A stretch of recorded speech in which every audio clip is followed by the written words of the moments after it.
Thank you so much for being a valued supporter of the Kidney Foundation, BC and Yukon branch. As part of our Research Roundup email follows an interview with Dr. James Lan from VGH, who received a 3-year kidney health research grant from the Kidney Foundation. The project just commenced as of January 2020. Dr. Lan's collaborative research project is a bench-to-bed project that will include human clinical trials. Truly exciting. Hi, Dr. Lan. I want to thank you so much for being here today with us. I'm very happy to be here. Thank you. Thank you. So first off, I really am curious to know what made you get into the field of kidney health and organ transplant research? You know, one of the unique things about kidney transplantation is that it's a relatively new field, and we learn about the immune system every day. And as a result, we have to constantly adapt to the new knowledge that comes. And the only way to provide better outcomes for patients is by doing research so that we learn about new science and we can apply that into policy and practice. And to me, that's the most fulfilling aspect of kidney transplantation. So Dr. Lan, you recently received a kidney health research grant to improve access to kidney transplantation for patients. Would you like to give us some more details on it? I'm happy to. First, I'm very thankful to receive the grant. I think that's great. The idea of the grant comes from the fact that one of the fear complications in transplant is that patients have rejection caused by antibodies. Under the normal circumstance, one makes antibodies when they have been exposed to things like pregnancies, blood transfusions, or they previously had a transplant. So when every person gets listed for a transplant, we do a test to detect antibodies. But what we found was that many patients who never had pregnancy, organ transplant, or transfusion, they are found to have antibodies on the test. And that creates a problem for these patients because on one hand, physicians, we don't want to ignore them when we found them. On the other hand, that limits the access for patients to find a match in the future. So the idea of the grant is to find out why is it that these patients have unexplained antibodies? Where do they come from? And do they really cause injury to the kidney transplant? And if not, then we can ignore them and these patients can have better access to transplantation. So a very unique collaboration plays a part in this study. Do you want to tell me a little bit about that? Absolutely. The test that we use to measure antibodies is developed by vendors. And these vendors, they don't have the full complement of patients' blood tests that they can do to make sure their assay is perfect. So to make this project work, we need to involve vendors into the assessment. Furthermore, to be able to draw conclusions on a large scale, we need to involve patients from different centers so we get a large population of patients that we can study, so our conclusions are robust. And it's no small feat to bring everybody into this collaboration together, but thanks to the grant, we'll be able to do that. So you have your industry stakeholders, and then you have patients from across the country, across the world, or? So there'll be 5 universities collaborating. There'll be centers from Canada, the US, and also Europe as well. Yeah, so it's a large collaboration. Wow, that's very impressive. So another unique aspect of this project is that it's a bench-to-bed project. So do you want to address a little bit of what a bench-to-bed concept is and what that really means?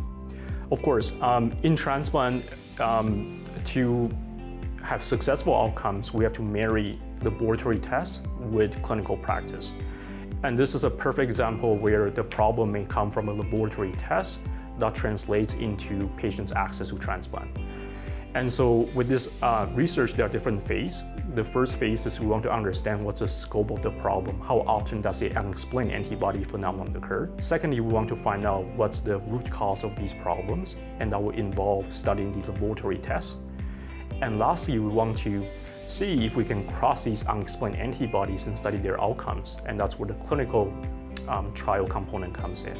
So it's a really bench to clinical translation project. Would the human clinical trials take place here in BC, or? Yeah, we would have a framework to allow patients to get better access to transplant if their unexplained antibodies are indeed found to be not clinically relevant.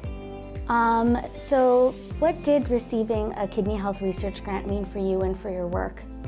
I think it's fantastic. I think it's a real confirmation that the research idea is sound, it's accepted by the community, and that people find it to be impactful. And the funding helps us to bring together all the partners from different countries and with the vendor support as well. So I think it's a huge honor for us to receive that. What do you view right now in organ transplant and kidney health research as some of the pressing needs or opportunities for further investigation? I'm a little bit biased because I'm trained in immunology, but I find the immune system is so complicated. And we're at an era where we need to be more precise in tracking the immune system. So what I mean is that after the transplant, the immune system is very dynamic. It can go up and down. And we need to have better tests that we can track it over time and marry our medications, anti-rejection medications, to the status of the immune system, so we can maximize prevention of rejection and minimize toxicity. Well, it's interesting, and from what I'm hearing, that could have an impact on not just kidney patients, but all types of patients, correct? Absolutely, yeah. So Dr. Lan, I am curious, how has COVID-19 impacted both your work and also what impact have you seen on your kidney patients? I think COVID-19 has, like everything else, made progress much slower, especially in a project like this. It's a multi-center collaboration. It just makes it much more difficult for all the team leads to communicate and to get research up and running.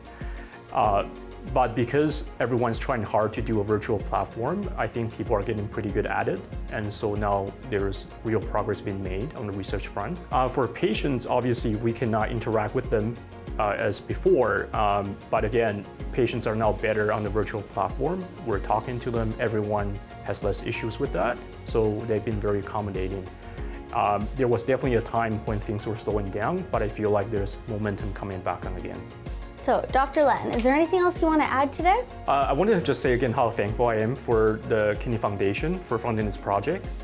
It's so critical for a young investigator like myself early on to get the award so I can have sustained funding for several years, that I don't have to worry about finding money to hire personnel to do this. And especially for a large multi-center project like this one, it's so important to get our initial money so we can bring the whole group together and to provide the best outcome for our patients. So I'm thankful for the donors and the foundation for the award.